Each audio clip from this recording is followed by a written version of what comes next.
Everybody, welcome to my channel. Uh, I'm trying to catch up still. So we're just going to whip through these 90-day fiancés and see what happens. So 90-day fiancé the other way. We saw Brittany and Yazan.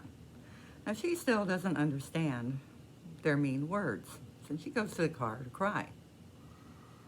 He says she was insolent and she doesn't know what she did other than not be called baby. And that's her thing. If she don't want to be called baby, don't push it. Don't call her baby. And she says she's made the biggest mistake of her life. Yes, you have, honey. Yes, you have. And he explains that, they don't feel that she respects him, because her dad can't come for the wedding in 2 weeks. Well, she needs to tell them, maybe from America. She needs to FaceTime them all and say, hey, guys, it wasn't really that I disrespected you. It's just I'm already married, so we couldn't have got married in 2 weeks anyway.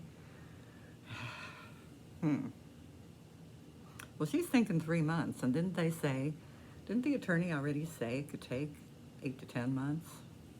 So, okay. Anyway, she has a royal crying fit, says she never wants to see his parents again. I mean, she goes really crazy. Kind of like he did at the airport, just total cray-cray. Anyway, we see Kenny and Armando. So Kenny arrives. Armando's cooking. Their house is very nice. And, they hug each other, and it really feels this is real. No drama here so far. Now, Kenny's surprised because he gave up everything, and Armando tells him about, his departure, that Dad didn't show up, and their house doesn't have central heat, no air conditioning. They have a propane water heater. I don't know if that's normal for there or not, but yeah. The closest bank is 30 to 40 minutes away. So there's a lot of adjustments here for Kenny. Because he's used to, being in Florida where you can just go down the street and grab a coffee, hit an ATM. This is going to be very different. But he tucks his little dog in bed, which I think is just cute as can be. A little, 15-year-old dog. Just adorable. Tucks him in, and then he tells the crew to leave. So he is modest, at least.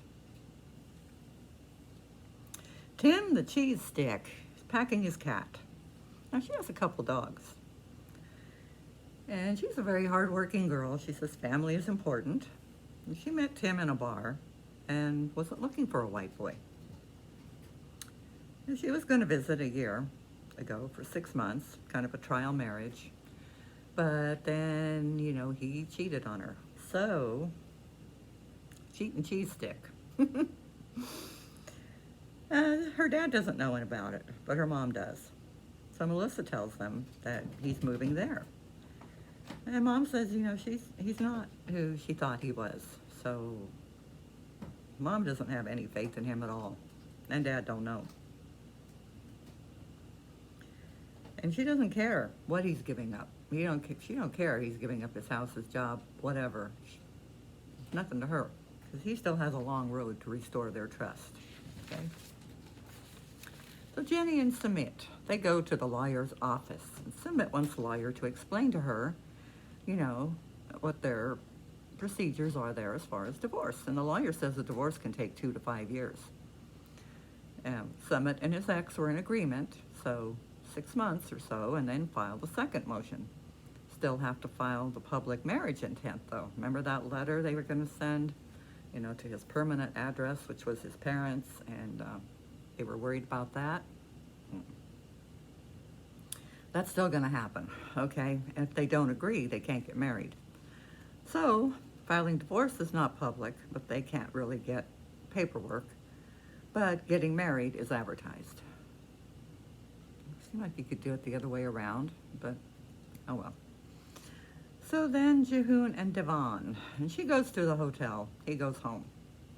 He tells his mom about the fight and his lies about the money, that he spent it, Mom says all Korean guys are like that. Are they?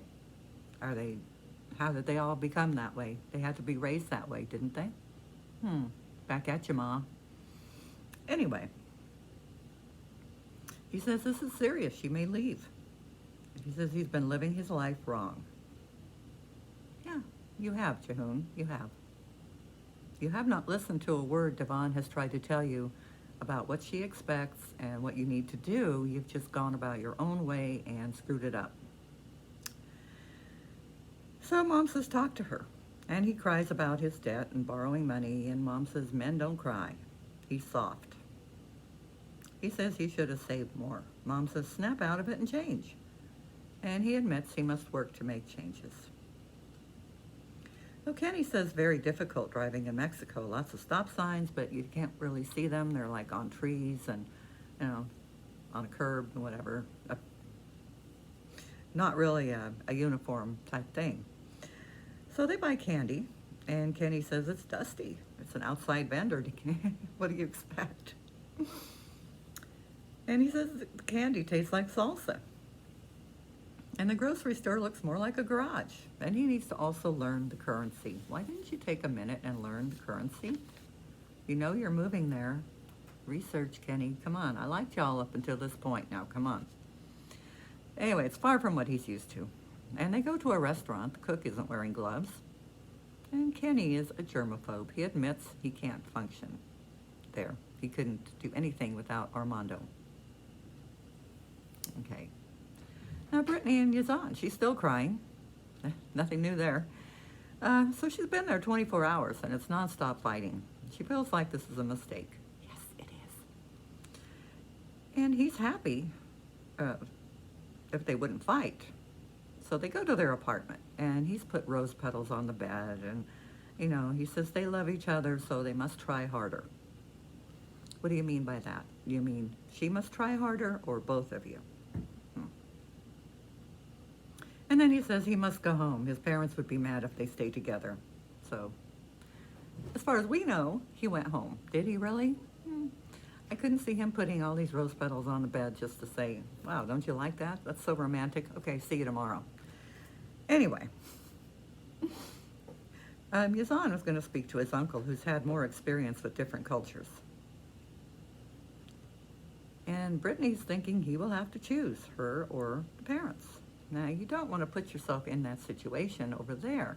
In America, maybe they would choose you over their parents, but there it probably won't happen. Okay, so Jenny and Sumit go to meet his friends and their wives. His friends think she's too old. They see them walking, and he says, it looks like a grandma and a grandson. So the wife of one does not approve of the relationship, so she didn't come. At least he's up front. The other one says his wife is ill. And Jenny suspects that's a lie, which it probably is. His friends worry about his parents' reaction. Jenny says she's not taking him away from India and his family, but she's scared that Sumit will be pressured to move in with them. So it was an interesting show. Everybody's drawing their lines for battle, it looks like, and we will see what happens next time. Bye.